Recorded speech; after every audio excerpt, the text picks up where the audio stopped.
Hoy la idea es terminar lo que se denomina para nosotros esta historia de la infancia de Jesús, que Lucas le da tanto lujo de detalle, ¿no? En el capítulo, especialmente en el capítulo 2, donde arranca el capítulo 2 ya con el nacimiento de Jesús.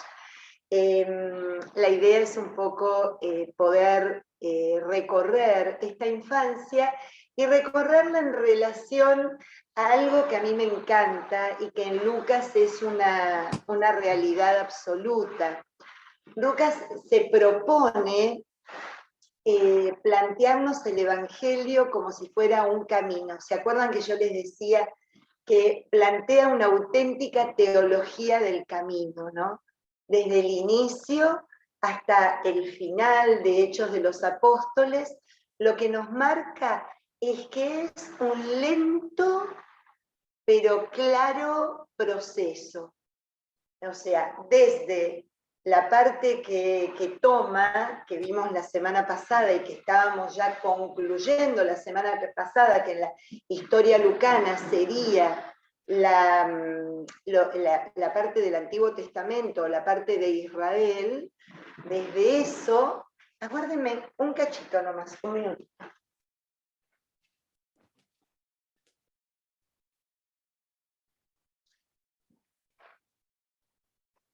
No hay nadie para pedirles que no golpeen. Patri, no sé si todos, pero no se oye mucho, o no sé si soy yo solamente, no se escucha.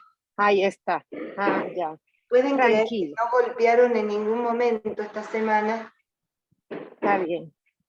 Está bien. Yo creo que al escuchar tu voz, eso se va, pero yo entiendo el ruido que es para ti. No, aparte que yo no me puedo concentrar, tengo Claro, un problema claro, muy serio. claro. Pero bueno, disculpen, absolutamente estaba fuera de los planes de este lío, pero bueno. Lo que les decía que desde el inicio, desde lo que nosotros podemos ver como característica en la historia lucana, al plantearnos este camino lento y concreto dentro de lo que es un espacio temporal, Lucas ya nos está queriendo decir un montón, nos quiere decir de qué se trata esta vida en el Evangelio, la vida de la buena noticia. Se trata de un proceso y no de un momento en donde nosotros podemos decir, bueno, conocemos a este Jesús, sabemos de él, qué fantástico, ya todo cambió en nuestra existencia. Lucas, de la manera que lo va narrando, que lo va compartiendo, nos hace dar cuenta que la experiencia de Dios es lenta, va madurando, como dice, y hoy lo vamos a leer en 2 oportunidades, ¿no? Crece, se fortalece, se llena de sabiduría y el favor de Dios nos acompaña. O sea, cómo, después lo va a volver a decir antes de que termine el capítulo 2, ¿no? Se crecía en el saber, en estatura y en gracia delante de Dios. Cómo realmente nos damos cuenta que no se puede tomar la buena noticia de cualquier forma, sino que se tiene que caminar, se tiene que transitar, se tiene que vivir paso a paso. Y hoy lo vamos a ver de una manera increíble. Yo cuando estaba preparando la clase ayer, decía, wow, Señor, pensar que cuando uno entra en el capítulo 2, donde hay cualquier cantidad de datos históricos y geográficos, en tiempos del emperador Augusto, siendo Quirino gobernador, todos iban a su ciudad, José se fue de la Galilea a la ciudad de David, en la Judea, llamada Belén, para hacer un censo. Cuando nosotros leemos tanto dato geográfico, tanto dato temporal en la Biblia, sabiendo de antemano lo que repetimos una y mil veces, que la palabra de Dios no es un libro de historia, la palabra de Dios no es una biografía, la palabra de Dios no quiere dar datos a nivel científico, pasa que nos debemos poner frente a este texto y decir, ¿qué nos querés decir, Señor? Dándonos tantos datos que es inevitable pensar que esto es un dato cronológico, un dato geográfico. Es inevitable, no puedo sustraerme, no puedo dejar de tomarlo de manera literal. Pero ¿a dónde me querés llevar? Entonces, fíjense qué lindo que hoy nos vamos a encontrar con este Dios, verdadero hombre, verdadero Dios, que Lucas se propone de entrada dejarlo con esa claridad. O sea, este fue un hombre que vivió, que caminó, que existió, que nació en un lugar y en un tiempo. Entonces, qué cosa más bonita. Porque, claro, entramos dentro del misterio, este misterio de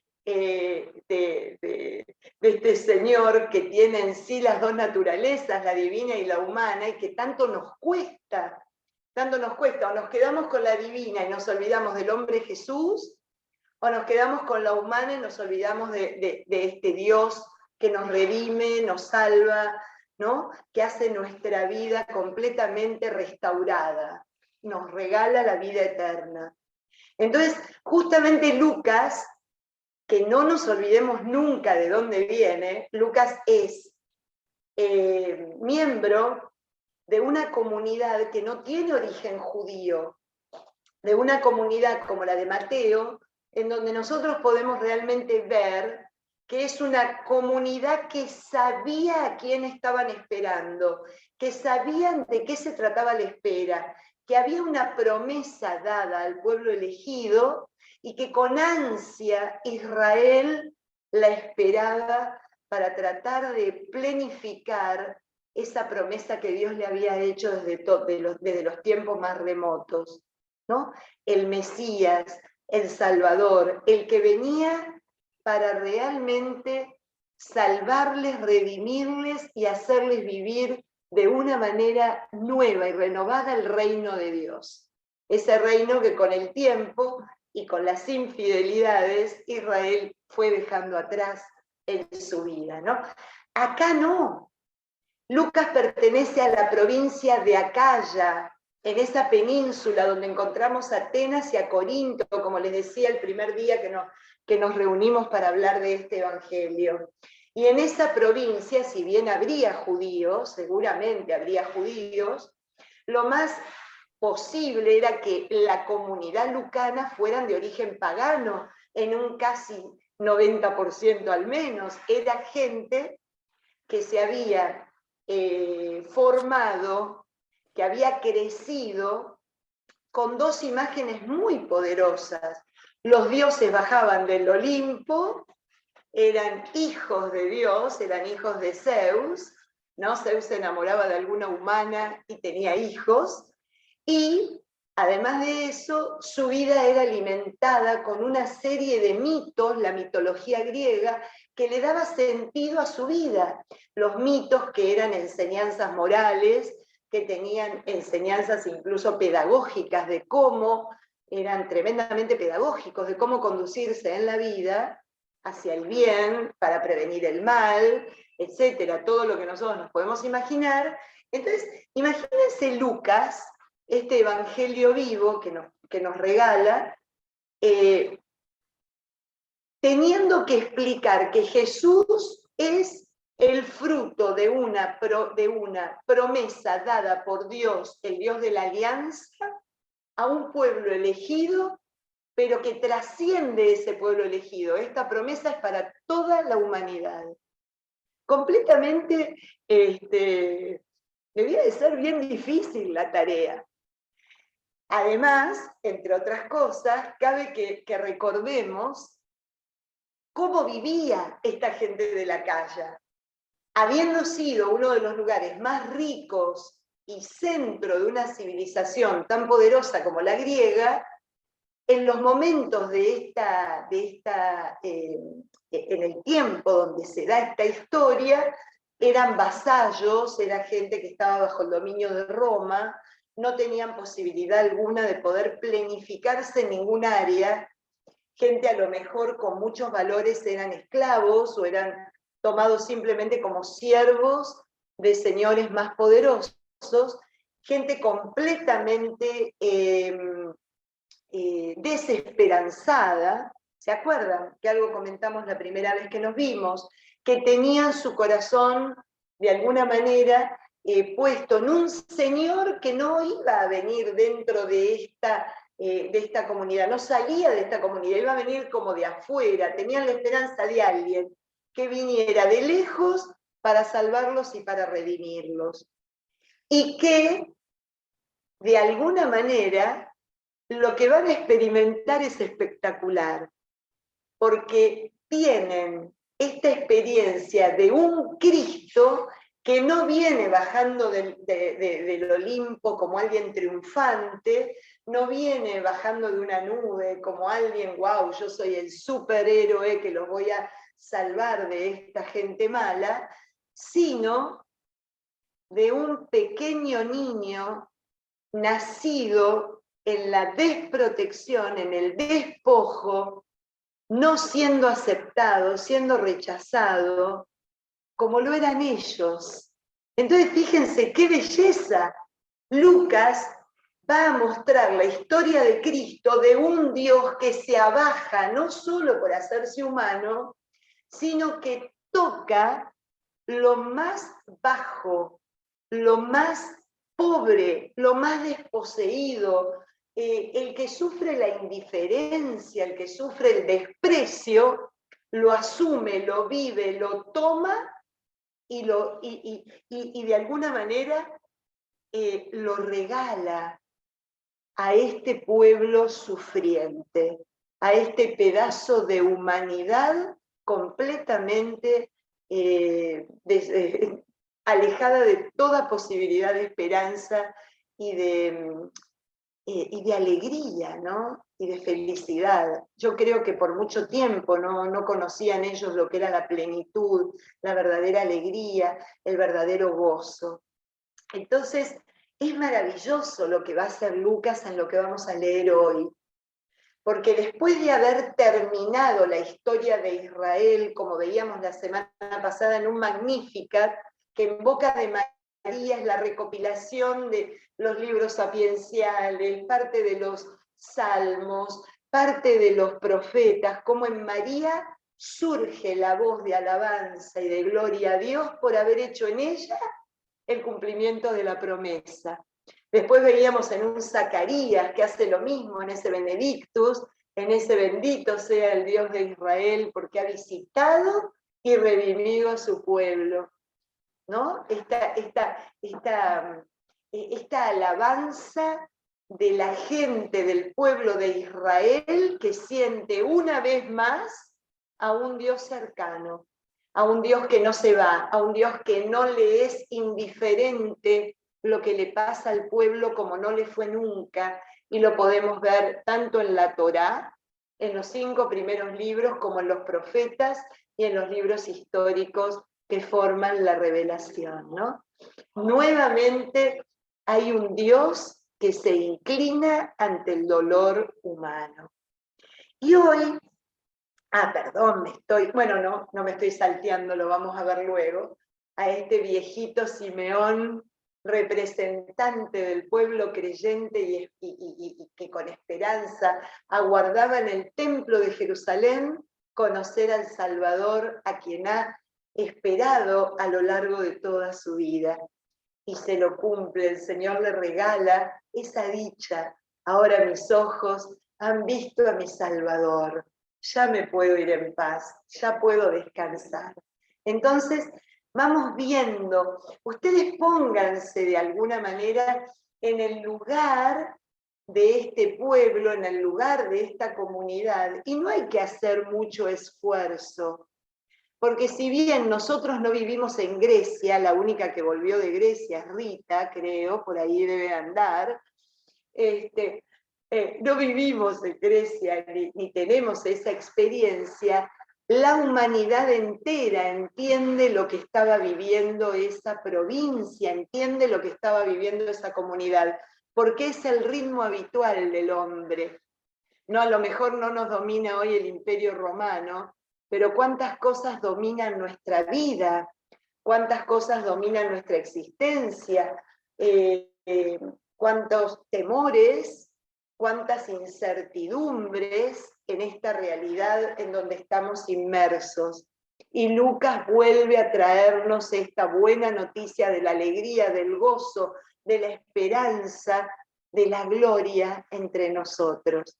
Así que desde ahí recibámosle y desde ahí dejemos que esto que hoy vamos a transitar juntos de una manera distinta, para que el nacimiento de Jesús, esta infancia del Señor, que vamos a ver completita en el capítulo 2, nos dé realmente la plenitud, ¿no? Que también para nosotros sea la plenitud en nuestra vida, así como lo fue en aquel momento para los que lo experimentaron en vivo y en directo. Así que bueno, con este preámbulo, ¿no? Vamos a ponernos en esta mañana en presencia del Señor, en este 29 semana del tiempo ordinario.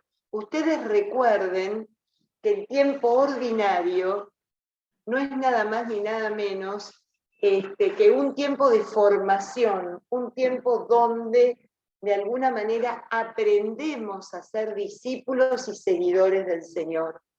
No es, acuérdense lo que decimos siempre en Biblia, no es ordinario en Argentina, acá está Gaby que me puede apoyar en esto y no sé si alguien más, a lo mejor me estoy salteando otra Argentina por aquí. Ah, Cristina, perdón, que verdad que te vi ahí, a Cris, tal cual. Nosotros llamamos ordinario a lo que no tiene valor. Por ejemplo, vemos algo y decimos, esta tela es ordinaria, no es buena. Bueno, esto es lo contrario. El tiempo ordinario es un tiempo que va poniendo orden. Fíjense, va poniendo orden, por más que es el tiempo más largo del año litúrgico, no nos podemos olvidar lo que nos regala un orden. Jesús en el tiempo ordinario se preocupa para que sepamos lo que significa ser discípulos de Él. Nos va formando, nos va pidiendo que lo acompañemos en el camino, nos hace espectadores de los milagros, espectadores de aquello que causa en los dolientes, en los hambrientos, incluso en los muertos. Así que aprovechemos este tiempo ordinario para crecer nosotros como, antes de entrar en el Adviento, para crecer nosotros también en este seguimiento de Cristo. Así que pongámonos en esta presencia en el nombre del Padre, del Hijo y del Espíritu Santo. Amén. Y voy a leer el Benedictus para empezar como lectura, como oración en esta mañana. Bendito sea el Señor, Dios de Israel, porque ha bendecido y redimido a su pueblo, dándonos un poderoso Salvador en la casa de David, su siervo, como lo había prometido desde antiguo en boca de sus santos profetas, para salvarnos de nuestros enemigos y del poder de cuantos nos odian, manifestando así su bondad a nuestros padres y recordando su santa alianza, esa que juró a nuestro padre Abraham, para concederlos que libres de temor y liberados del poder del enemigo, le sirvamos en santidad y en justicia, en su presencia todos nuestros días. A ti, niño, te llamarán profeta del Altísimo, porque irás delante del Señor a preparar el camino, suscitándonos una fuerza de salvación por el perdón de los pecados. Por la entrañable misericordia de nuestro Dios nos visitará el sol que nace de lo alto, para iluminar a los que viven en tinieblas y en sombra de muerte, guiando nuestro paso por el camino de la paz. Gloria al Padre, al Hijo y al Espíritu Santo, como era en un principio, es ahora y siempre, y por los siglos de los siglos. Amén. Bendito sea el Señor, Dios de Israel, porque ha visitado y redimido a su pueblo. Que realmente nosotros también podamos vivirlo de esta manera y podamos sentir esta redención, esta salvación y esta iluminación de lo alto y de lo profundo en cada una de nuestras vidas. Amén. En el nombre del Padre, del Hijo y del Espíritu Santo. Amén. Bien. Entonces, el capítulo 1 en el versículo 80, larguísimo, creo yo, no creo equivocarme, si no es el más largo de todos los capítulos del Evangelio de Lucas. Miren cómo termina, qué belleza. El niño crecía, se fortalecía espiritualmente y vivió en el desierto hasta el día en que se presentó a Israel. Eso lo dice representando y describiendo al profeta Juan el Bautista, a Juan el Bautista, para después ver el paralelo. ¿Se acuerdan que venimos viendo el paralelo del anuncio a Zacarías, el anuncio a María? Vimos el nacimiento de Juan el Bautista y ahora vamos a ver el nacimiento de Jesús, ¿no? Cómo ponen las dos historias en paralelo al principio en esta preciosa historia de Israel y comienzo de la historia de Cristo. Vamos al capítulo 2, entonces, versículo 1. Por entonces se promulgó un decreto del emperador Augusto que ordenaba a todo el mundo inscribirse en un censo. Este fue el primer censo realizado siendo Quirino gobernador de Siria. Acudían todos a inscribirse, cada uno en su ciudad. José subió de Nazaret, ciudad de Galilea, a la ciudad de David, en Judea, llamada Belén, pues pertenecía a la casa y familia de David, a inscribirse con María, su esposa, que estaba embarazada. Bueno, un poco lo que les contaba en la introducción de nuestra charla del día de hoy. ¿Por qué tanto dato? A ver, Lucas, ¿por qué tanto dato?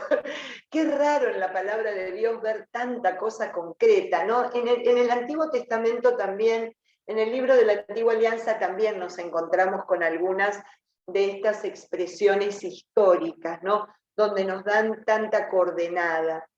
Eso es para que no nos olvidemos que el Señor Jesús, verdadero hombre, nace en tiempo y en lugar determinado.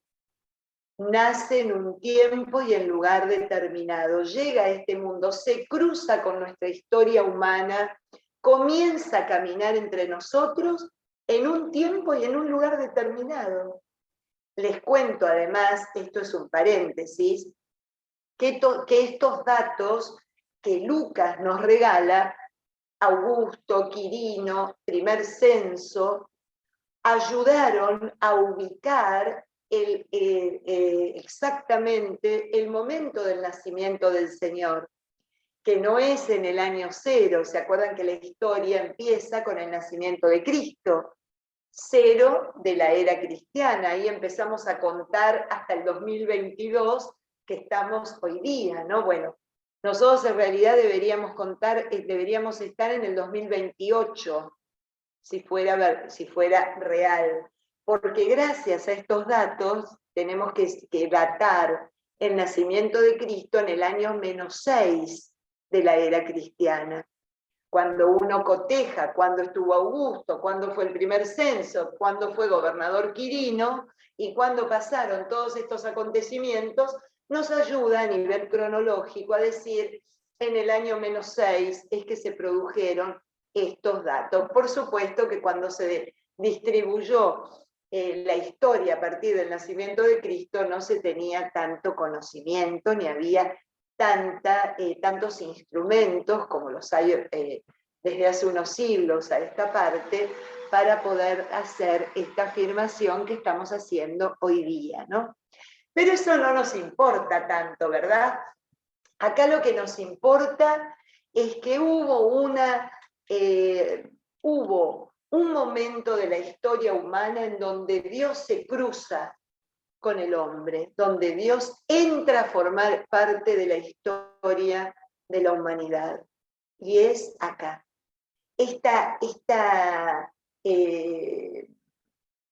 ¿Cómo decirles? Esta expresión tan detallada de tiempo y espacio nos hace que prestemos atención que este Dios está en el tiempo y en el espacio. Es el mismo Dios que viajaba en medio del desierto, en el tabernáculo, y que vivía en medio del pueblo, en la tienda del encuentro. Es un Dios que para nada estaba alejado de la historia del hombre. Siempre estuvo junto a él, como les decía hace unos minutos atrás, inclinado y atento a la necesidad de sus hijos amados. Recuerden el Éxodo: vi el dolor de mi gente, escuché el llanto, pude darme cuenta de su sufrimiento y por eso bajé, dice en el capítulo 3 del Éxodo.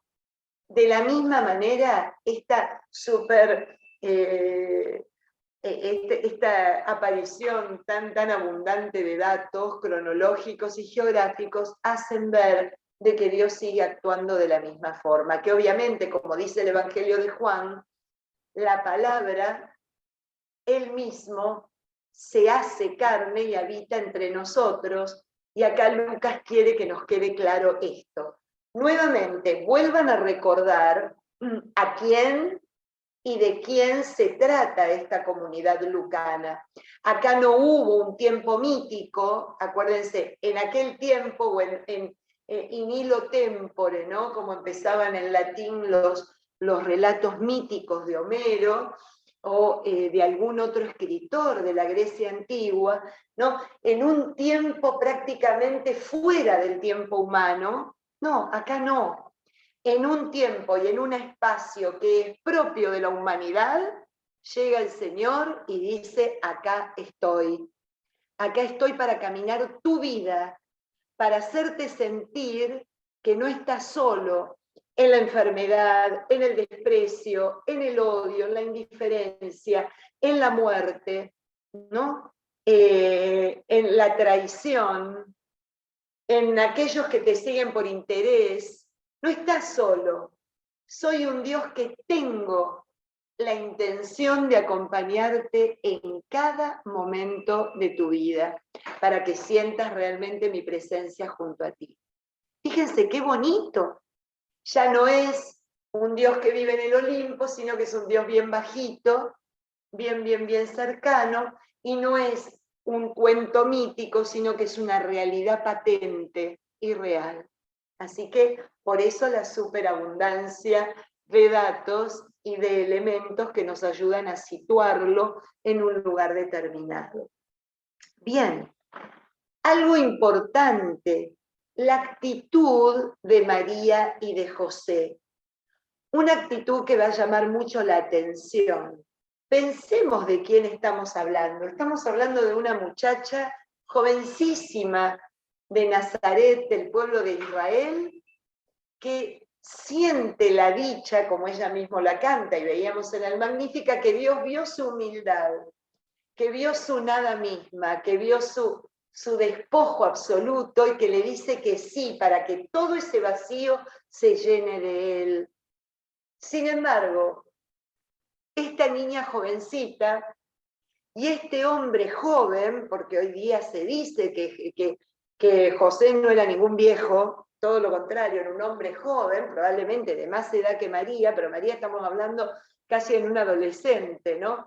Ya lo veíamos el año pasado, en el año de San José, que no era un anciano, sino que es un hombre joven y que también, según nos cuenta el Evangelio de Mateo, Dios también le da su anunciación, ¿no? Le revela que va a ser el padre de su propio hijo, a quien se lo encomienda para que lo haga crecer, lo acompañe, lo cuide tanto a María como a Jesús.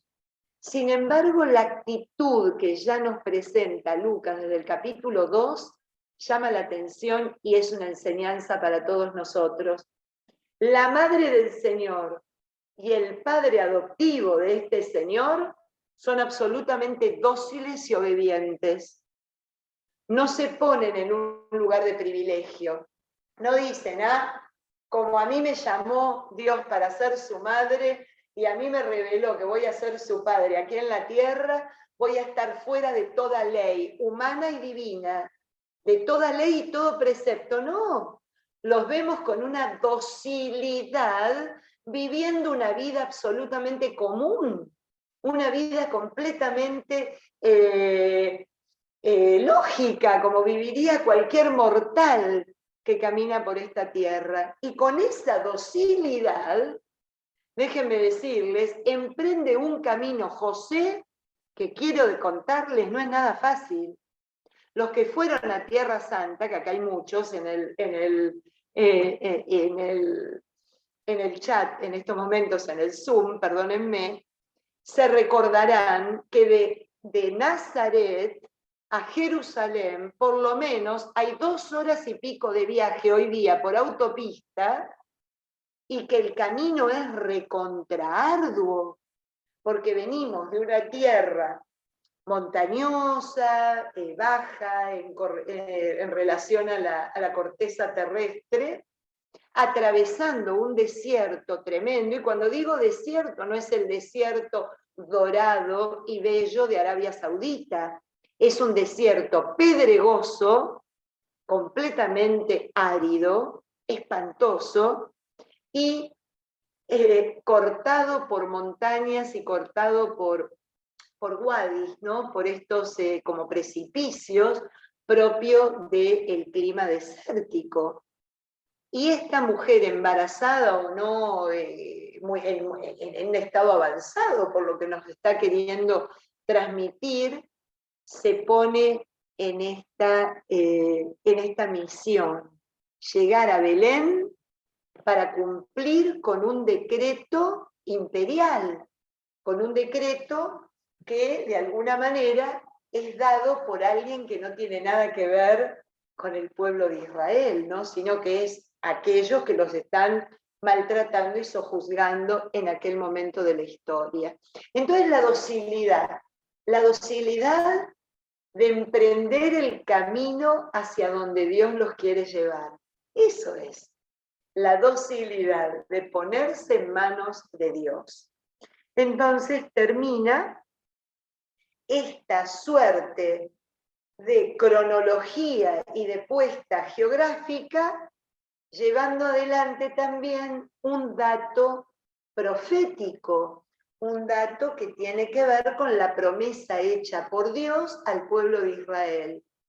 El que tenía que nacer tenía que ser de la familia de Judá, de la tribu de Judá, ¿no? De la tribu de que pertenecía el rey David. Si uno lee el libro de Samuel, el segundo libro de Samuel, en el capítulo 7, ahí es donde el profeta le da a conocer a David que de su linaje, de su casa, como linaje, saldrá aquel cuyo reino no tendrá fin.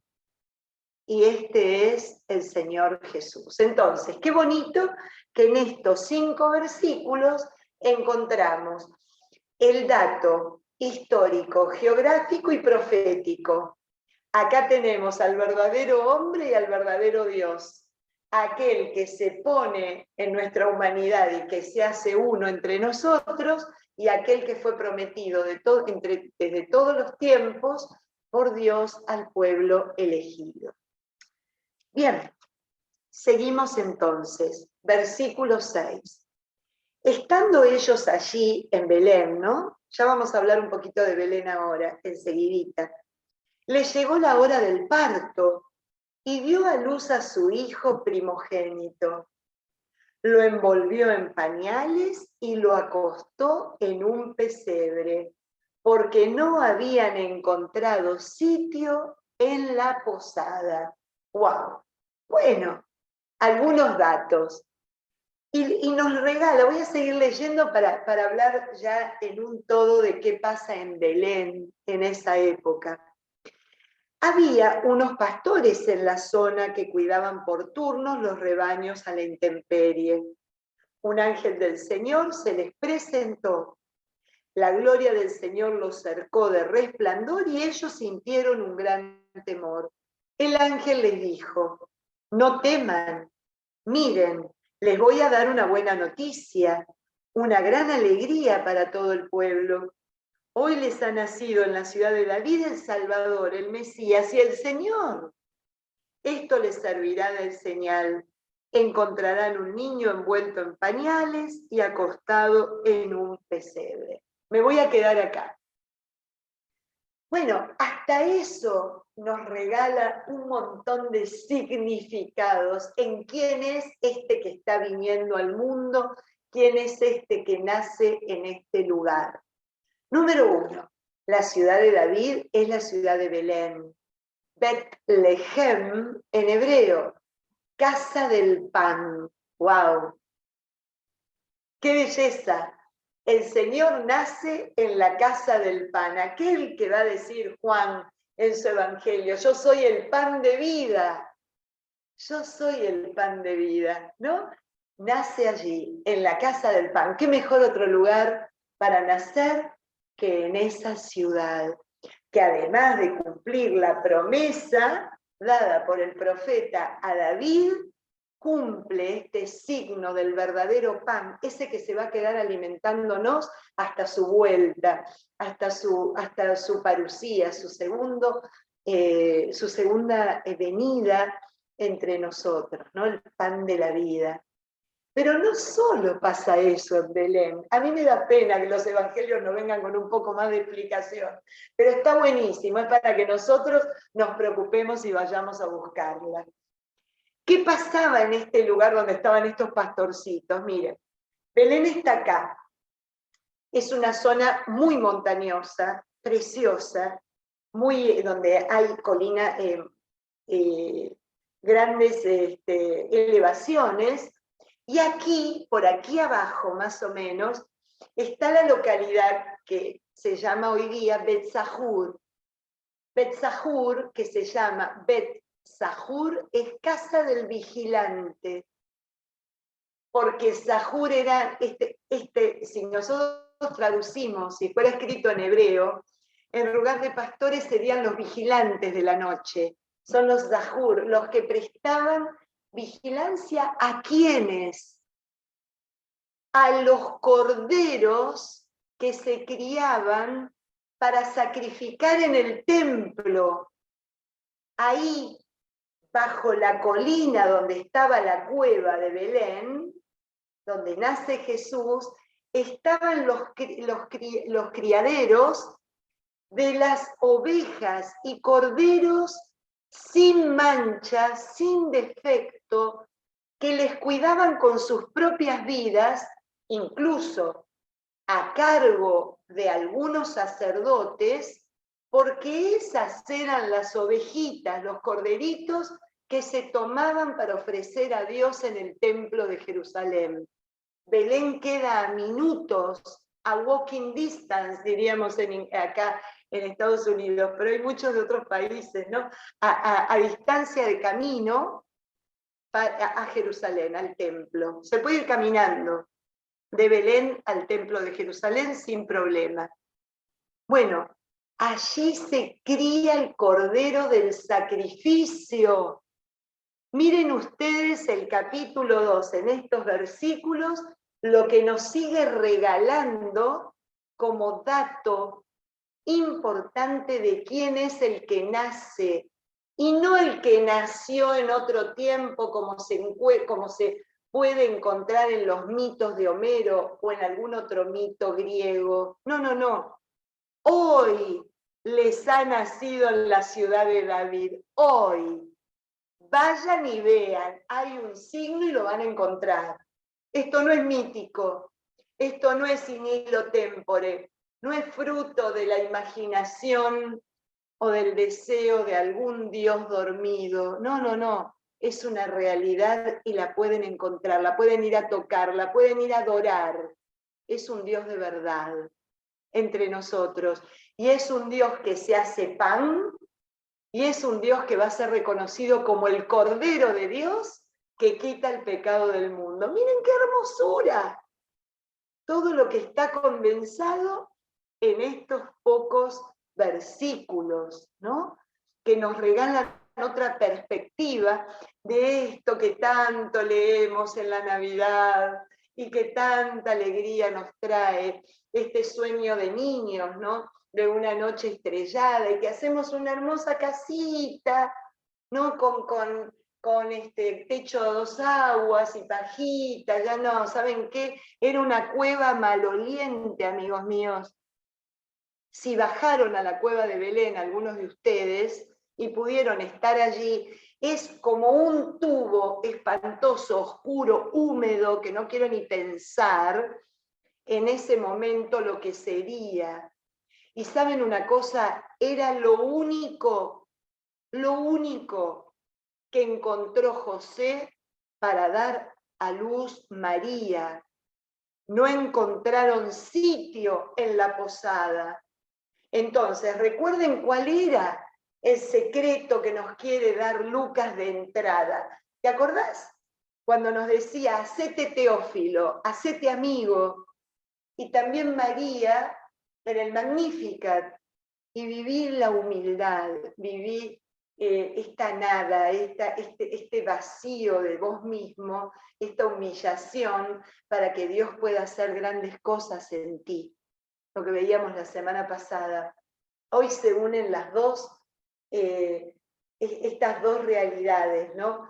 Este desposeído, este ser que vive la indiferencia humana, hasta ese detalle tiene con esta comunidad que los recibe.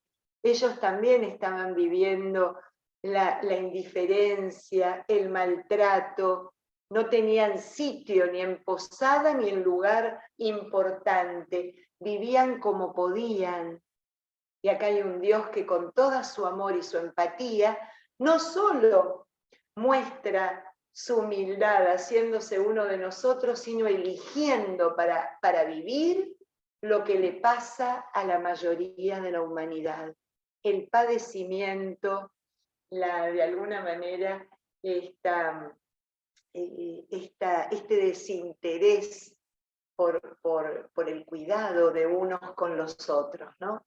Así que tiene tanto dato para no solo la parte histórica, aún revelatoria, sino también para nuestra parte espiritual, lo que nos regala Lucas en estos pocos versículos, que realmente es para volverlos a leer y para volver a pasar por nuestro corazón, ¿no? Este Dios que de alguna manera ahora con los pastores va a recrear lo que viene haciendo a lo largo de toda la historia de Israel. ¿Quiénes son los pastores? ¿Quiénes son estos vigilantes de animales que estaban acostumbrados a vivir entre las bestias? Hombres completamente alejados del templo y alejados de todo lo que era el esplendor de lo religioso en aquel momento en Israel. Eran considerados impuros por la tarea que realizaban. Estaban entre animales, no podían ni siquiera tener contacto con nadie porque con la persona que entraran en contacto le pasaban su impureza, le pasaban su suciedad, ¿no? No estar apto frente a Dios. ¿Y qué hace Dios a través del ángel? Los va a buscar. Fíjense dónde está el temor. Era gente judía, sabía que era la Shejiná, la gloria de Dios, este esplendor, este resplandor que los hace temblar, porque ellos no estaban aptos para estar frente a Él. Sin embargo, Dios va a buscarlos.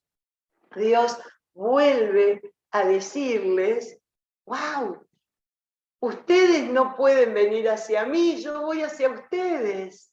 Yo quiero mostrarles que siempre estoy con ustedes, no teman. No teman, ¿por qué? Porque les vengo a traer una buena noticia, les vengo a traer una alegría inmensa. No están separados de mí.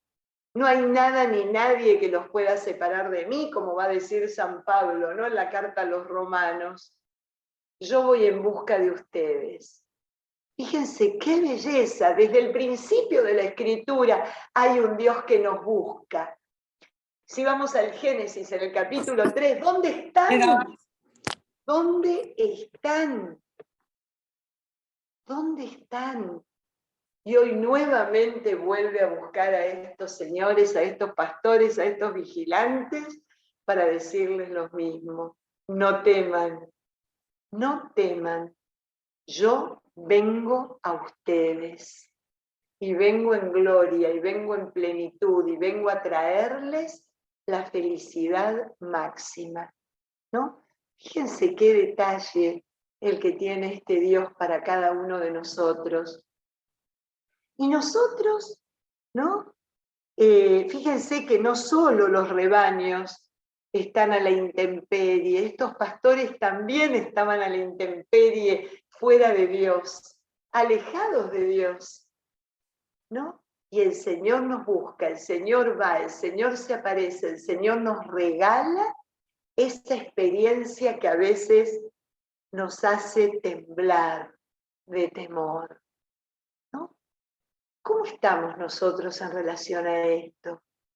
¿Dónde nos encontramos? ¿Estamos a la intemperie? ¿Estamos pendientes? ¿Entendemos que hay un Dios que se cruza en nuestra historia en tiempo y espacio, que rompe su trascendencia para venir a abrazarnos? Lo podemos experimentar porque ahí está la plenitud y la alegría. Ahí está la Navidad. Ahí es donde la Navidad nos toca y queda despojada de todo ese romanticismo que a veces tanto adorno tapa lo verdadero, tapa la cueva, tapa el olor hediondo, tapa la oscuridad, tapa el lugar espantoso donde el Señor quiere volver a nacer. ¿Dónde estamos nosotros? ¿Dónde estamos? ¿No? Entonces, nos regala un signo, el niño envuelto en pañales. A ver, el Hijo de Dios, el que baja, el que se hace uno entre nosotros, no nace en el templo, no nace en el palacio de Herodes, está acostado en un pesebre, está acostado donde se acuestan ustedes, diría Lucas. ¿Ven? Este es el que estamos esperando. Qué belleza, ¿no? Seguimos. Al ángel, en ese momento, se le juntó otra cantidad de ángeles que alababan a Dios diciendo: gloria a Dios en las alturas y en la tierra, paz a los hombres que ama al Señor. Cuando los ángeles se fueron al cielo, los pastores se decían: crucemos hacia Belén a ver lo que ha sucedido y nos ha comunicado el Señor. ¡Qué belleza! Porque fíjense cómo esta experiencia fuerte de Dios que los busca, que les regala esta experiencia cercana, les hace cambiar de actitud. Los que no se sentían capaces de ir al lugar sagrado, van a ir al lugar más sacratísimo que puede haber, y sin ningún tipo de temor ni de resquemor, ¿no? ni de prurito, ni de escrúpulo. Vayamos a ver, porque se puede ver, porque es real, porque no es un mito, porque se puede tocar, se puede hasta oler esta presencia en medio de ellos. Fueron rápidamente, también esta premura, ¿no? Y encontraron a María, a José y al niño acostado en el pesebre. Al verlo, les contaron lo que les habían dicho del niño. Y a ver, presten atención lo que dice acá. Y todos los que lo oyeron se asombraban de lo que contaban los pastores. ¿Quiénes eran todos los que lo oyeron? La vaca, el burro, María y José, porque eran los únicos que estaban ahí, ¿no? Pero qué belleza, porque ¿se acuerdan lo que veíamos la semana pasada? Que no nos podemos perder en nuestra vida de fe la capacidad de asombro, la capacidad de asombrarnos y de deslumbrarnos y de desconcertarnos ante la novedad que el Señor nos regala cada día. Y María y José, que habían tenido el anuncio del ángel, cada uno por separado y de manera distinta, se siguen asombrando de Dios a través de la palabra de estos humildes pastores, de estas humildes personas, ¿no? Y aclara lo que va a repetir muchas veces Lucas: María conservaba y meditaba todo en el corazón. Ahora fíjense el cambio de actitud. Los pastores se volvieron glorificando y alabando a Dios por todo lo que habían oído y visto, tal como se los habían anunciado. O sea, estos, además de haber tenido la gracia de que Dios se les acerca, les da la experiencia de entender que el Dios de la promesa cumple, que el Dios de Israel, el Dios que promete, no defrauda nunca.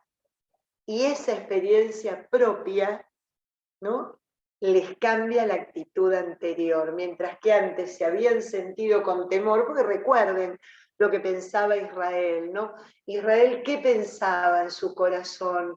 Que el que veía a Dios, el que tenía una relación directa con la presencia de Dios, moría. Y eso era lo que llenaba de temor, ¿no? Bueno, ¿será que ya nos llegó la hora de la muerte? Acá pudieron ver a Dios, pudieron contemplarlo, pudieron oír y pudieron experimentar. Y no les pasó nada más que llenarse de alegría y de gozo, ¿no? Así que bueno, la primera parte, fíjense todo lo que nos regala esta Navidad. Luego, en el versículo 21, otro momento importante en la vida de Jesús, verdadero judío, verdadero hombre, verdadero judío, promesa hecha realidad del pueblo de Israel. Al octavo día, al tiempo de circuncidarlo, le pusieron por nombre Jesús, como lo había llamado el ángel antes de que fuera concebido. Y cuando llegó el día de su purificación, vemos que así se cumplen lo que les pide el régimen, digamos, de Roma, la docilidad y el cumplimiento de esta familia judía a todos los preceptos de la ley, a los preceptos de la alianza. Y al octavo día circuncidan al Señor según la ley de Moisés, según la ley dada a Moisés por Dios, ¿no? Dada por Dios a Abraham desde los primeros tiempos, la circuncisión. Luego se puso como ley absoluta y universal de todo aquel que forma parte del pueblo elegido en la Torá, ¿no? Y fíjense, cumplen en eso y cumplen porque después del sangrado, María tenía que ir a purificarse al templo, tenía que llevar lo necesario para cumplir el tiempo donde ya quedaba pura de la pérdida de sangre, ¿no? Y es eso lo que narra del versículo 21 hasta el versículo 24, mostrando el cumplimiento de la Virgen, no solo de la ley civil, sino también de la ley de la Torá, de la ley religiosa. Cuando llegó el día de purificación, de acuerdo con la ley de Moisés, lo llevaron a Jerusalén para presentárselo al templo, al Señor, perdón, como manda la ley del Señor. Todo primogénito varón será consagrado al Señor. Además ofrecieron el sacrificio que manda la ley del Señor, un par de tórtolas o 2 pichones, ¿no? Mostrando Lucas de que esta familia sagrada es parte de un pueblo elegido que tiene mandatos, que tiene preceptos y que los padres de Dios se están dóciles en cumplirlos. Nuevamente la humildad, ¿no? Nuevamente la humildad. Y había en Jerusalén, en el versículo, ahora vamos a ver esta belleza, había en Jerusalén un hombre llamado Simeón, hombre honrado y piadoso que esperaba la liberación de Israel y se guiaba por el Espíritu Santo. Le había comunicado el Espíritu Santo que no moriría sin antes haber visto al Mesías del Señor. Conducido por el mismo Espíritu, se dirigió al templo. Cuando los padres introducían al niño Jesús para cumplir con él lo mandado por la ley, Simeón lo tomó en brazos y bendijo a Dios diciendo: ahora, Señor, según tu palabra, puedes dejar a tu siervo irse en paz, porque mis ojos han visto tu salvación, a quien has presentado ante todos los pueblos, luz para iluminar a las naciones y gloria de tu pueblo Israel. El último de los cánticos que Lucas recrea y que forman parte de la liturgia de la iglesia diaria, ¿no? Este cántico que surge ante el cumplimiento de la promesa. ¿En boca de quién? De un hombre de Israel que toda su vida había estado esperando poder ver este milagro, esta realidad.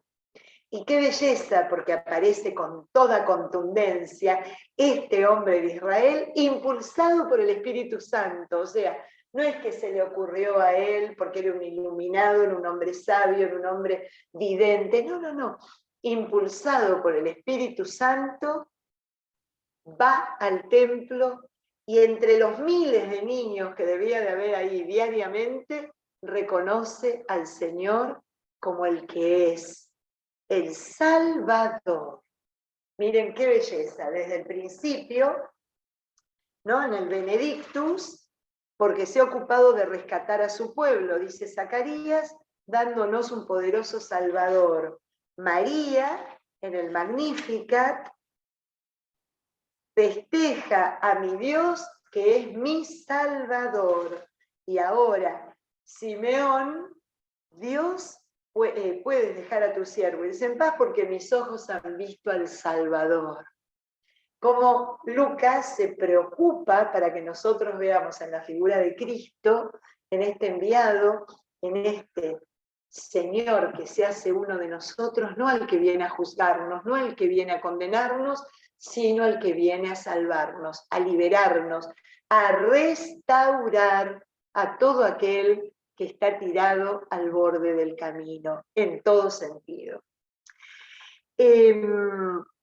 Fíjense además la docilidad, como les decía, de María y de José, y lo que va a contar ahora. El padre y la madre estaban admirados nuevamente. Mirá lo que hace este hombre de Israel, este anciano, ¿no?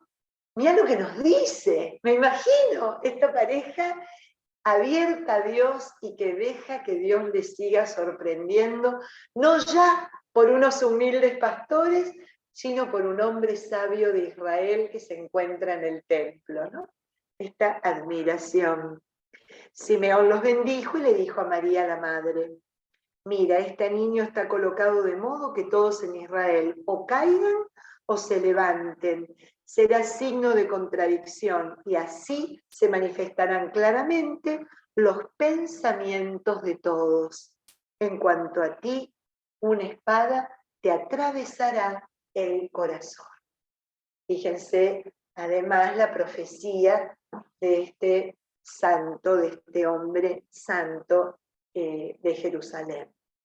Continúa la anciana, todavía vemos cómo se junta la esperanza de Israel con la venida de Cristo, ¿no? Acá termina esta historia ya unida por completo e inseparable en estos dos personajes. Estaba allí la profetisa Ana, hija de Fanuel, de la tribu de Ayer. Era de edad avanzada, casada en su juventud, había vivido con su marido 7 años. Desde entonces había permanecido viuda y tenía 84 años. No se apartaba del templo, viviendo noche y día en oración y ayuno. Se presentó en aquel momento dando gracias a Dios y hablando del niño a cuantos esperaban la liberación de Jerusalén. Esta es como la confirmación de la antigua alianza, ¿no? El hombre santo y la mujer entregada a la acción, a la liturgia, a cuidar, ¿no? Del templo y a dar testimonio de Dios. En este caso, el testimonio que da es el testimonio de Jesús, a quien vio, a quien pudo experimentar y de quien fue testigo ocular. En el versículo 39 nos habla de algo muy importante. Miren cómo arranca. Cumplidos todos los preceptos de la ley del Señor, nos vuelve a mostrar cómo se cumplía y el valor que tenía y el judaísmo que brotaba en esta sagrada familia. Y hablando del niño, cumplidos todos los preceptos de la ley del Señor, se volvieron a la Galilea, a su ciudad de Nazaret. Y presten atención, el niño crecía y se fortalecía, llenándose de sabiduría, y el favor de Dios lo acompañaba.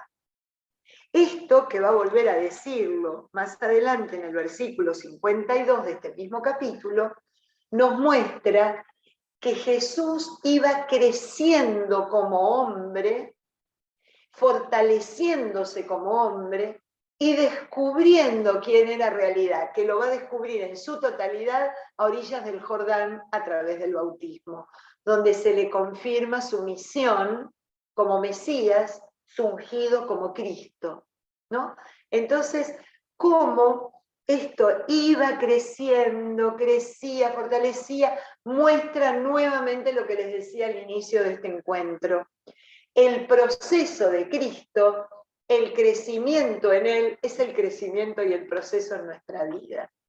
No se nos da de un momento a otro. Se va revelando, pero siempre Dios nos acompaña, como lo acompañaba Él, ¿no? Se va revelando de a poco y se va como madurando, va madurando esta fe y esta experiencia de Dios en nuestra existencia. Para la fiesta de la Pascua iban sus padres todos los años a Jerusalén. Cuando cumplió 12 años, subieron a la fiesta según costumbre. Al terminar esta, mientras ellos se volvían, el niño Jesús se quedó en Jerusalén, sin que sus padres lo supieran. Pensando que iba en la caravana, hicieron un día entero de camino y se pusieron a buscarlo entre los parientes y los conocidos. Al no encontrarlo, regresaron a buscarlo a Jerusalén. Luego de 3 días, lo encontraron en el templo, sentado en medio de los doctores de la ley, escuchándolos y haciéndoles preguntas. Y todos los que lo oían estaban maravillados ante su inteligencia y sus respuestas. Al verlo, se quedaron desconcertados. Y su madre le dijo: «Hijo, ¿por qué nos has hecho esto? Mira que tu padre y yo te buscábamos angustiados». Él le respondió: «¿Por qué me buscaban? ¿No sabían que yo debo de estar en los asuntos de mi padre?». Ellos no entendieron lo que les dijo. Regresó con ellos, fue a Nazaret y siguió bajo su autoridad. Su madre guardaba todas estas cosas en su corazón. Jesús crecía en el saber, en estatura y en gracia delante de Dios y de los hombres. Bien, vamos a ver qué nos regala Lucas en este texto. Vemos a una pareja inmersa en una vida espiritual propia del pueblo hebreo. Y acá Lucas quiere reforzar eso. Cumplían. ¿A qué iban a Jerusalén a peregrinar? Porque 3 veces al año se peregrinaba obligatoriamente. Se peregrinó en Sucot esta semana fue la fiesta de Sucot, entonces se peregrina en Sucot, que es la primera peregrinación del año. Sucot viene a ser la fiesta de peregrinación dándole punto final a las fiestas de fin de año y principio del nuevo, ¿no? Como son Rosh Hashanah, Año Nuevo, Yom Kippur, Día del Perdón, Sukkot, y ayer se celebró Simchat Torah, que es la fiesta de la Torah, con bailes y regocijo, porque es la palabra de Dios dada al pueblo, ¿no? Entonces, peregrinaron en una fiesta obligatoria, la segunda del año, que es la Pascua, la fiesta de la libertad. Todo judío debía de peregrinar al templo de Jerusalén. Y estaba la familia yendo allí, sin excepción, los padres de Dios y Dios mismo, cumpliendo la tradición.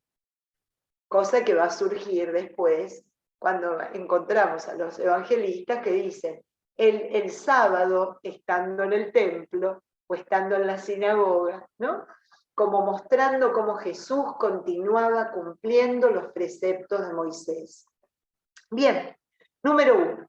Número 2, el tiempo cronológico del niño. 12 años indica un tiempo de madurez, un tiempo de adultez en la fe. El niño ya es maduro para leer la Torá e interpretarla.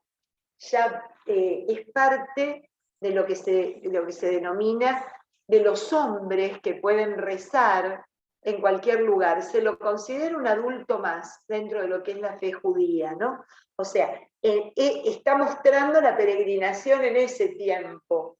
Habrán peregrinado todos los años, pero eligió Lucas el de la adultez del Señor. Al terminar 7 días, volvieron a Nazaret. ¿Y por qué? A ver, María no era una inconsciente, ni una imprudente, ni una que por tomar un té con las amigas se le escapó el chico.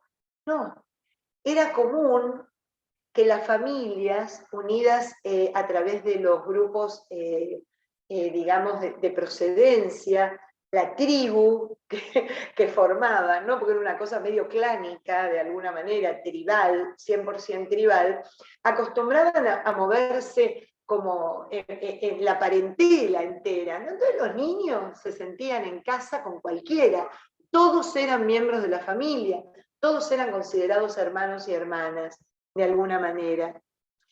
Y así es porque pensaron que estaría con ellos. Esto, ¿por qué se los explico? Por esta cosa de que los hermanos y las hermanas lo están buscando, y tiene el mismo contexto que en este lugar, ¿no?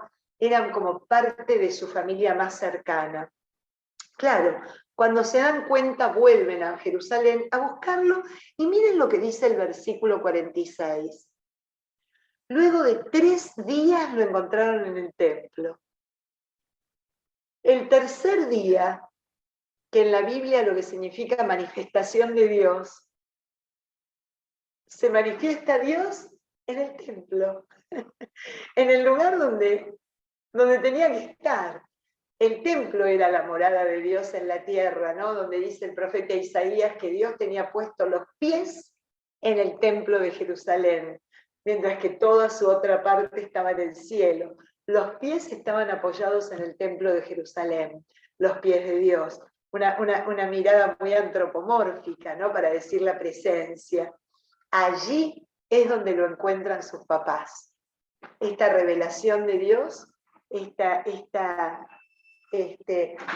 de alguna manera,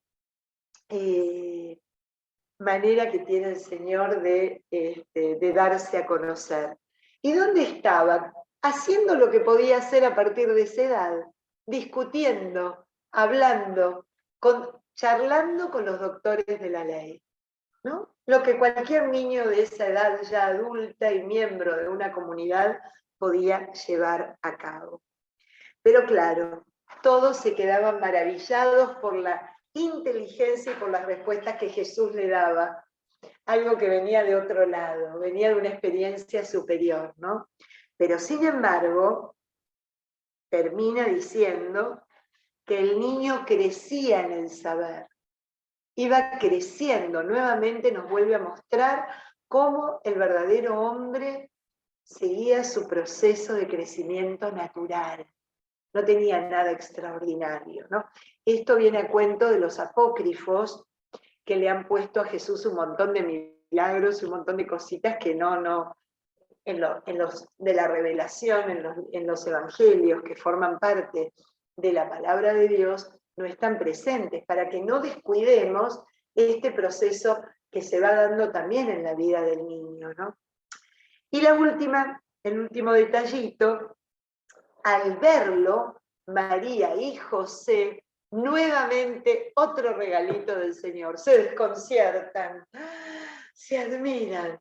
¿Qué hace este acá? Pero, ¿qué es lo que está, ¿no? Esto de verlo sentado con todos los doctores de la ley, sabios y conocedores de la palabra de Dios.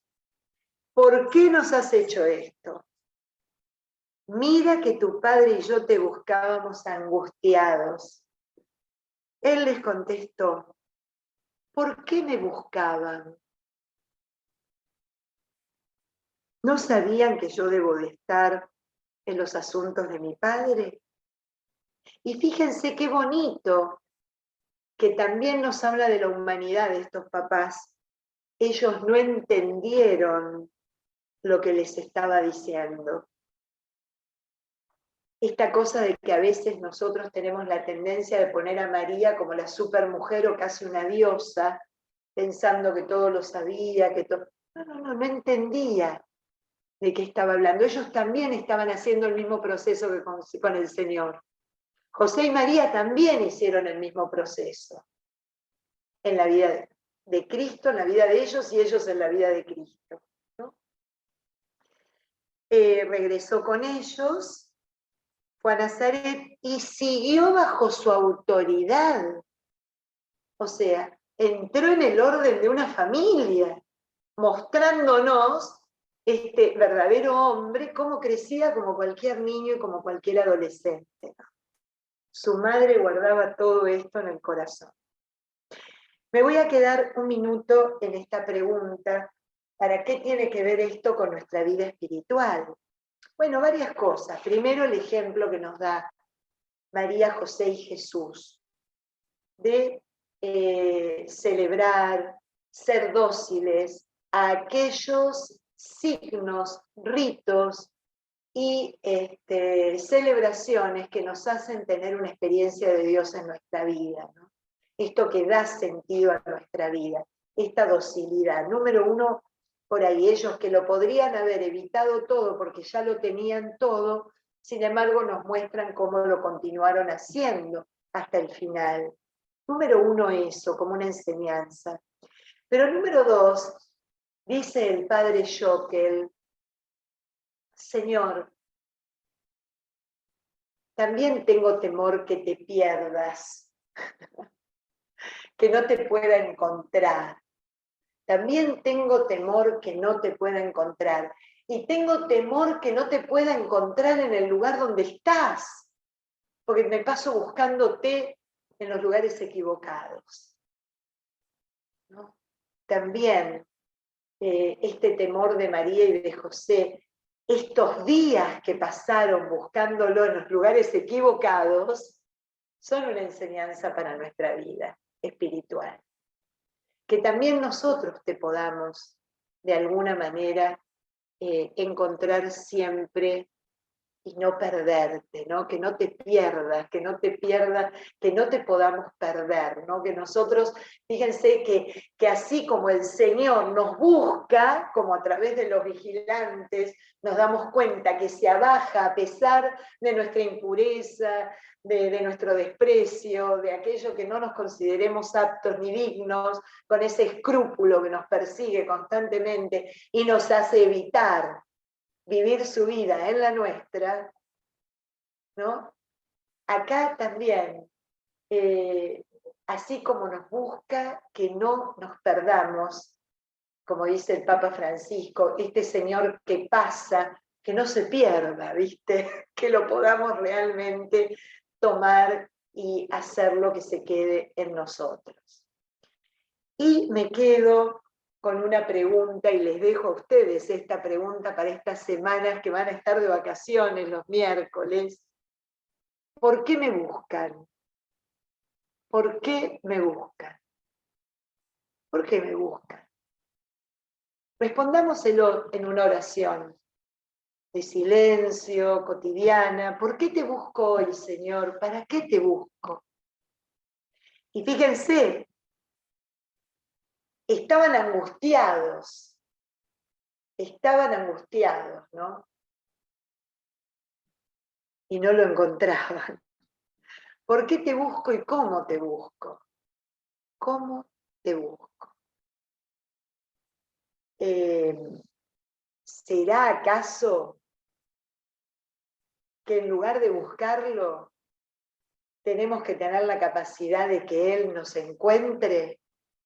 ¿Será acaso que tenemos que aprender a dejarnos encontrar por el Señor? Que tengan un hermoso tiempo. Los voy a extrañar, les digo la verdad que los voy a extrañar. Es un espacio muy lindo este de los miércoles a la mañana, pero nosotros, que somos varios, los que en este Zoom vamos a viajar a peregrinar, a vivir este proceso también de entender que es caminar nuestra vida todos los días de la mano del Señor, buscarlo, dejarnos encontrar por Él, los vamos a llevar a todos en nuestro corazón y vamos a rezar muchísimo por ustedes. Así que bueno, gracias. ¿Tienen alguna pregunta, comentario? Todavía quedan unos minutitos para que puedan de alguna manera comentar esto que vimos hoy, esta Navidad tan especial. Sí, Erika. Ay, perdona, Lupita, puedes seguir, mi amor. Dile primero. Lupita, adelante. Te da paso, Erika. Gracias, Erika. Cuando contabas lo de ese lugar donde nació Jesús, todo sucio, todo feo, también así puede estar nuestro corazón, donde hacemos que nazca, quitar esas pajas, esos animalitos, cucarachas, todo, para poder hacer un nido como el que hizo María, estaba horrible, pero ella lo veía hermoso, y me imagino a San José todo preocupado, Dios mío, ¿dónde vas a nacer? Pero María lo puso tan bonito, yo creo, y así yo creo que nuestro corazón, ¿verdad? También lo tenemos que despojar de todo eso para tenerlo ahí creciendo en nosotros de a poquito. Qué lindo, gracias, Lupita. Sí, Erika, adelante. Mira, en verdad que me encanta, hermosa clase, gracias, Patri, pero me encantaría añadir cosas que leí en este libro de Brown. ¿Cómo se llama? Se llama, solamente hay en inglés. Oh. Son unos ¿Cómo es el nombre en inglés? El Cristo adulto en la Navidad. Uf. Y entonces, solamente para añadir algunas cosas que me encantaron en este libro, en verdad que en su clase me hizo regresar en él, hasta me fui a recorrer. Que Lucas, en diferente de Mateo, él quiere decir que Jesús es presentado a los judíos. Porque Mateo usa a los reyes como los paganos y Lucas va a usar los pastores judíos. Y entonces él refuerza todo el tiempo que la familia judía, Jesús era judío y muy seguidor, así como tú dijiste, y que la espada cuando traspasa el corazón de María, traspasa al pueblo israelita. Eso me pareció tan lindo, porque en verdad que es como una respuesta, dice, mira, ustedes no le reconocieron y entonces van a sufrir de alguna manera con esta falta de reconocimiento. Y otro detalle que él dice en el libro es que los padres eran rebeldes contra el Imperio Romano, porque no querían participar de este censo. Y que Jesús es rebelde al Imperio Romano desde su nacimiento.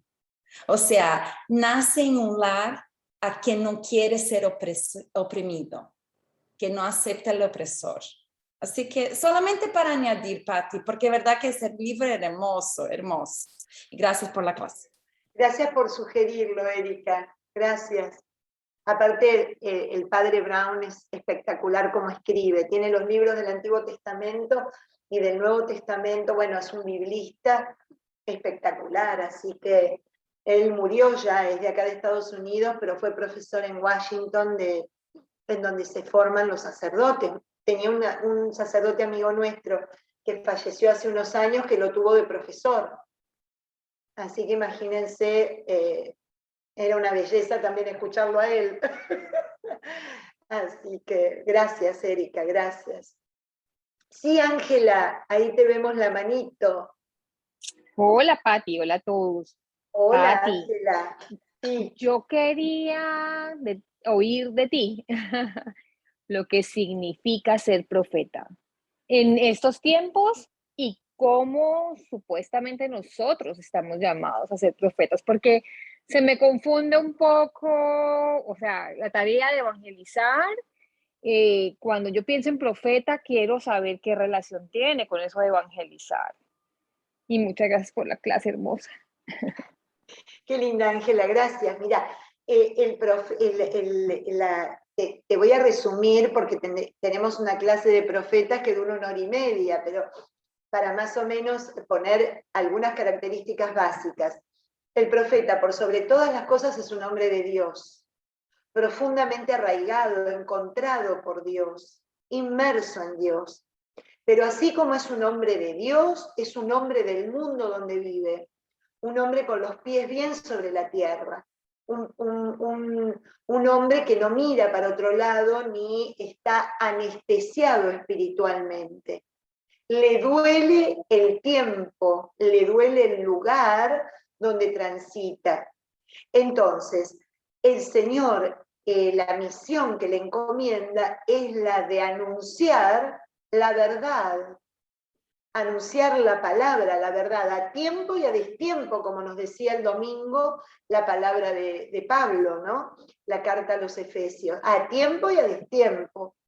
La verdad que ilumina, la verdad que sacude, la verdad que inquieta, la verdad que incomoda, la verdad que de alguna manera nos hace mirar de una forma distinta.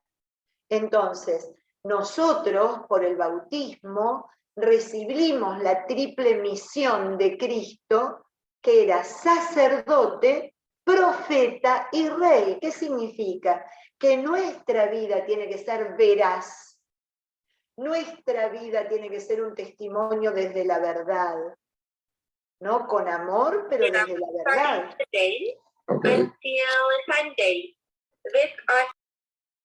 ¿No? Desde la verdad, sin ningún tipo de acomodo. Porque una de las características que tenía el profeta, que la verdad le apremiaba aún a costa de su propia vida, ya que no renunciaban a ella, aunque lo maltrataran, aunque lo pusieran preso, en el caso de Jeremías, aunque lo echaran, con el caso de la gran mayoría, aunque lo mataran incluso, en el caso de Zacarías.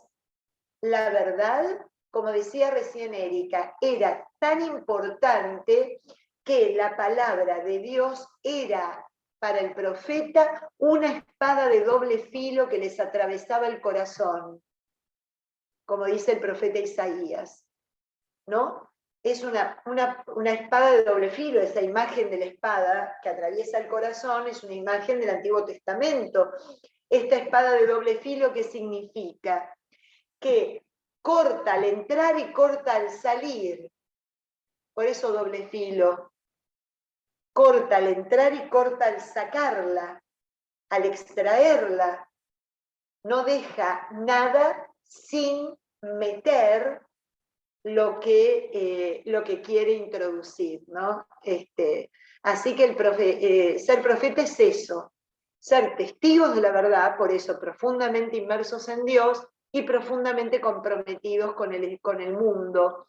Por eso la doctrina social de la Iglesia es una doctrina absolutamente profética, porque hace la voz de la Iglesia alta y clara, denunciando y anunciando todo lo que va en contra del hombre.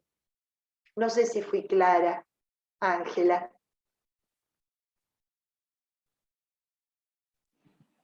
Sí, Patti, pero en algún momento divino eso que me cuentas de esa búsqueda de la santidad finalmente y de y defender la palabra. Y en el camino, mientras nosotros, o sea, me estoy dando cuenta que es a medida que conocemos la palabra, la defendemos y de esa manera profetizamos, pero es que se me hacía que profeta era como que nosotros teníamos que revelar algo adicional que nos era revelado a nosotros o algo así, no sé, esa era mi confusión. Misterioso. El profeta es el hombre que reconoce los signos de los tiempos, porque es una persona profundamente inmersa en Dios, que puede reconocer los signos de los tiempos, y hay veces que por esta acción, pareciera que estuviera adivinando, pero es un hombre profundamente, su mirada está en Dios, su mirada está en Dios. Entonces, claro, no necesita tener ninguna revelación especial para, obviamente, profeta significa el que habla de parte de Dios, pero con su palabra. ¿Dónde nos habla el Señor? Nos habla a través de la palabra, todo el tiempo, de la revelación, de la palabra, que no se agota. Porque alguna vez me preguntaron eso y me quedé fría y no supe responder. Entonces que sí quería darle la vuelta por todos lados para estar segura. Gracias. Mándame un email y te mando un trabajo que tengo escrito, porque es muy largo ahora, pero tengo Genial. todo un PowerPoint sobre el profetismo. Gracias. Y que les vaya súper en el viaje. Gracias. Bueno, amigas, amigos, les mando un abrazo muy fuerte, recen por nosotros rezaremos por ustedes, y bueno, nos encontramos al regreso. El 9, no sé, no creo, déjenme ver a ver cómo anda la cosa, porque llegamos el 8 a la noche de Tierra Santa.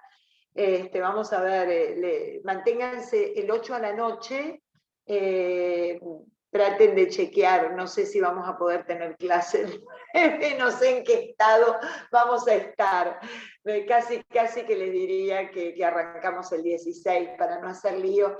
El 16 a la mañana nos vemos con tranquilidad. Tienen casi un mes de vacaciones, miren, casi 20 días. Bueno, les mando un beso grande. Gracias por disculpen, miren, ahora hay un silencio sepulcral, pero bueno, el inicio fue con bombos y platillos. Gracias, Patricia. Patri, gracias. Un beso fuerte. Buen viaje, buen camino, buena peregrinación. Amén. Gracias, Morela. Patri, que les vaya Adiós, bien. María José, querida. Un beso a tu esposo. Que esté bien. Bueno, hasta luego. Gracias. Adiós, Anita y Milton, que les vaya muy bien. Gracias, desde El Salvador, estamos en El Salvador. Bueno, qué lindo, desde El Salvador, de México, desde Argentina. Este Zoom es internacional, qué belleza. De Boston también, tenemos a alguien en Boston, así que estamos en todas partes. Nuestro Abba los acompaña. ¿Cómo? No te escucho. Nuestro Abba los acompañe. Amén, amén. Ahí estaremos bajo su protección. Chao, Loli, linda, y Marta. A ustedes dos las llevamos prendidas. ¿Sí? Prendidísimas, Lolita, linda. Eso. Que estén muy bien, muy bien. Gracias, Patri, gracias. Gracias, Claudia. Gracias. Gracias, saludos. Patri, ¿para dónde vas? Para Tierra Santa. ¿Y qué? ¿A dónde? ¿A dónde? Cuéntame. A Quiero ir todos para lados. la próxima. Vamos de norte a sur y de este a oeste. Ay, no, quiero ir. Bueno, estaré pendiente. La próxima. Sí, La sí, sí. próxima. Listo, gracias. Un besito, beso. feliz viaje. Gracias, un besito. Chao, gracias. Chao, Daniela, querida. Hasta Chao, luego. buen viaje. Gracias. Gracias, Dani. Un Chao, besito. chao. Chao, Que Dios los Lupita. bendiga. Chao, Gaby. Hermosos tus hijos, Gaby. Bueno, buen viaje, ¿eh? Que lo pasen lindo, mucha bendición y gracias por esta clase espectacular. Rezamos por ustedes muy especialmente. Ay, sí, por favor, y yo rezo por ustedes, ¿sí? Dale. Bueno, nos vemos al regreso. Igual vas a ver las fotos. Voy a mandar fotos constantemente como les prometí. Bueno, un beso. Bye. Chao, Erika. Gracias.